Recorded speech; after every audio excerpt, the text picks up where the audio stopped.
ఎన్నడూ ఎవరు గవర్నమెంట్లో నా భర్త పేరు వినలేదు. ఇవాళ మీరు ఆయన మీద అలిగేషన్ చేస్తున్నారు. ఆయన ఫోన్ ట్యాప్ చేస్తారు, సిగ్గుండాలి. ఇంటర్లో ఫోన్ ట్యాప్ చేస్తారు, ఇటువంటి వెధవ ప్రచారాలు చేస్తారు. ఇంకా కళ్ళు చల్లబడతలేవా మీకు? పార్టీలకి నిలగొట్టరు కదరా బయటికి. ఇంకేంది? నేను ఊరుకునేదాన్ని కాదు బిడ్డ, చెప్తున్నా. ఇప్పుడే మొదలుపెట్టినా.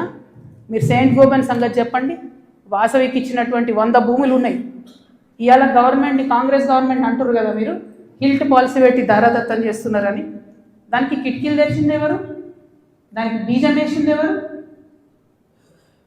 డిస్టిలరీ భూములు అమ్మినరా? లీజుకి ఇచ్చిన భూములు. లీజుకి ఇచ్చిన భూములలో ప్రజలకు డబుల్ బెడ్రూమ్ ఇల్లు కట్టియాలి, హాస్పిటల్ కట్టాలి, స్కూళ్ళు కట్టాలి. ఇండస్ట్రీ తీసేస్తే ప్రైవేట్ వ్యక్తులకు ఎట్లా అమ్మిండ్రు? దాని మీద సంతకం పెట్టింది ఎవరు? కేటీఆర్ గారు కాదా? చాలా కంపెనీలు ఉన్నాయి. మీరు కూడా సెలెక్టివ్గా లీజుకి ఇచ్చారు కదా. మీరు కిటికీలు తెరిచిర్రు, ఈ గవర్నమెంట్ దర్వాజాలు తెరిచిర్రు దోసుకొని తినండి అని చెప్పి. జనానికి మాత్రం ఏం చేయకండి. హాస్పిటల్ కట్టకండి, స్కూళ్ళు కట్టకండి. ఎవడన్నా నా సొంతోడు అడిగితే మా మీద ఉల్టా అలిగేషన్ ఇవ్వండి. అల్టిమేట్గా ప్రజా జీవితంలో ఉన్నటువంటి వ్యక్తులుగా, ఒక ఆడబిడ్డగా, తెలంగాణ ప్రజల మంచి కోరుకునేటటువంటి వ్యక్తిగా నేను మీ అందరినీ కూడా రిక్వెస్ట్ చేసి చెప్తా ఉన్నాను. నా మీద బీఆర్ఎస్ పార్టీ ఏదైతే విష ప్రచారం చేస్తుందో, నా మీద, నా భర్త మీద, దాంట్లో ఇనుమంతా కూడా సత్యం లేదు. దానికి సంబంధించి అన్ని కాగితాలతో సహా నేను చూపించడం జరిగింది. ఇక ముందు కూడా నా మీద ఎవరు ఏ ఆరోపణ చేసినా నేను ఖచ్చితంగా జవాబు చెప్తాను. జవాబు చెప్పిన తర్వాతనే నేను ప్రజల పక్షాన నిలబడి వారిని ప్రశ్నిస్తాను. వారు మాత్రం జవాబు చెప్పకుండా వెన్నుపూస చూపించి పారిపోతూ ఉన్నారు. అది కరెక్ట్ పద్ధతి కాదు. మేమేదో మీ విఘ్నతకే వదిలేస్తున్నామంటే ప్రజలేం వదిలిపెట్టరు. టైం చూసి కర్రు కాల్చి వాత పెడతారు. మీరేం గొప్ప నాయకులు కాదు, పెద్ద నాయకులు కాదు. ఎంత పెద్ద నాయకులైనా ప్రజలకు జవాబుదారీ అన్న విషయాన్ని మర్చిపోయి మీరు ప్రవర్తిస్తే మాత్రం ఊరుకునేది లేదు. ఇది తెలంగాణ. ప్రజలు మేలుకుంటారు, ఖచ్చితంగా మాట్లాడతారు. Thank you. జై తెలంగాణ.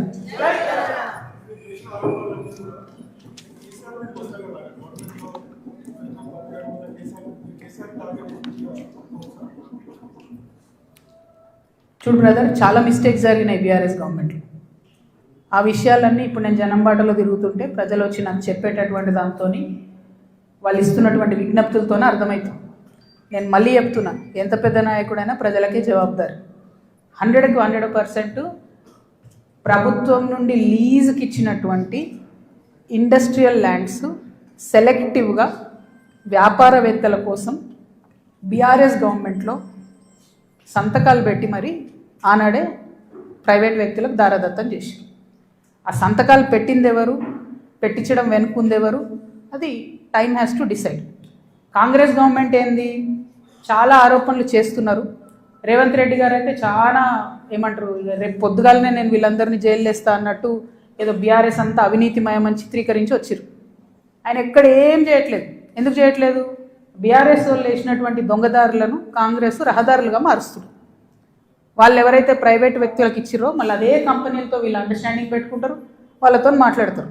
అంటే రేవంత్ రెడ్డి గారి పరిస్థితి ఇప్పుడు ఎట్లుందంటే, అప్పుడే కప్పం తిన్న పాము ఎట్లుంటుంది, కడుపు నిండింది, నేను సీఎం అయినా, అవినీతి అయితే నాకేంది, రాష్ట్రం ఎటు పోతే నాకేంది, వాగ్దానాలు ఎటు పోతే నాకేంది అని చెప్పి ఆయన సైలెంట్గా ఉన్నాడు.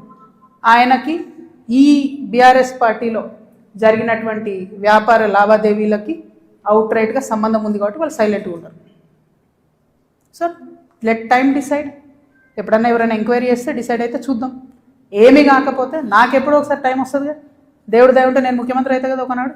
ఆనాడు మాత్రం 2014 నుండి 2014 తెలంగాణ వచ్చినప్పటి నుండి ఇప్పటి వరకు అన్ని అన్యాయాల మీద నేను మాత్రం ఆరాధిస్తాను. ఎందుకంటే ఎవరు వచ్చి బయటకు వచ్చి మాట్లాడినా వాళ్ళని దబాయించాలి, వాళ్ళ మీద ఒక కేసు వేయాలి, వారిని ఏదో అనాలి, బురద జల్లాలి అని అంటే కుదరదు. నేను అట్లా ఊరుకునే వ్యక్తిని కాదు. నేను తప్పు చేస్తే నేను క్షమాపణ అడుగుతాను. నేను కోరిన క్షమాపణ జనం బాటలో ముందుకెళ్ళినప్పుడు. ఎందుకు కోరిన క్షమాపణ? నేను అదే గవర్నమెంట్లో ఉండి అమరవీరుల కుటుంబాల కోసం గట్టి కొట్లాడాల్సిందే అని నాకు మనసుకు అనిపించింది కాబట్టి నేను క్షమాపణ అడిగిన. ఉద్యమకారులను కేవలం నా ప్రాంతంలో చూసుకున్నా కానీ వేరే దగ్గర చూసుకోలేకపోయినా అనే ఉద్దేశంతో క్షమాపణ కోరిన. నేను అట్లే చెప్తున్నా, నేను తప్పు చేస్తే ప్రజలకే చెప్తారే తప్పు చేసినారా పోయి సారీ అని. నేను తప్పు చేయలే, అందుకే ధైర్యంగా చెప్తాను, నేను తప్పు చేయలే. అయినా సరే నా మీద ఏదో బుర్ర చల్లాలి అంటే ఊరుకోను. భగవంతుడు నాకు అవకాశం ఇచ్చినప్పుడు మాత్రం అన్ని బండారాలు కూడా బయటికి తీస్తాను. నేనేడో టార్గెట్ చేసిన భయ్. ఇప్పుడు నేను నిన్ను కొడితే నువ్వు నన్ను కొట్టవా చెప్పు. వాళ్ళు నన్ను టార్గెట్ చేస్తే నేనేం చేయాలి మరి? నేను ఊరుకోవాలన్నా? నేనైతే గాంధీ తాతను కాదు. నేను అస్సలే మంచిదని కాదు నేను చెప్తున్నాను. నేను కేసీఆర్ గారు అంతా ఓపిక నాకు లేదు. అస్సలే మంచిదని కాదు. నేను ఊరుకోను. నన్ను కొడితే 2 కొడతా ఉల్టా. ఎందుకంటే నా తప్పు లేకుండా కొడుతున్నారు, నా తప్పు లేకుండా మాట్లాడుతున్నారు. అది కరెక్ట్ కాదు కదా. ఏం రోగం చెప్పు? నేను ఏమంటున్నా? నేను జనంలో పోతున్నా, పిచ్చిలేసినట్టు పొద్దు నుండి రాత్రి వరకు ఎందుకు తిరుగుతున్నా నేను? ఐ వాంట్ టు అండర్స్టాండ్ ఏం జరిగింది. 10 ఏళ్ళు బీఆర్ఎస్లో, 2 ఏళ్ళు కాంగ్రెస్లో ఏం జరగలే. నిన్న పోయినాం, ఆ నల్ల నీళ్ళు అది ఎంత బాధ అనిపించింది చూస్తే. ట్యాప్లో డ్రైనేజ్ వాటర్ వస్తాయని ఇప్పటికి కూడా హైదరాబాద్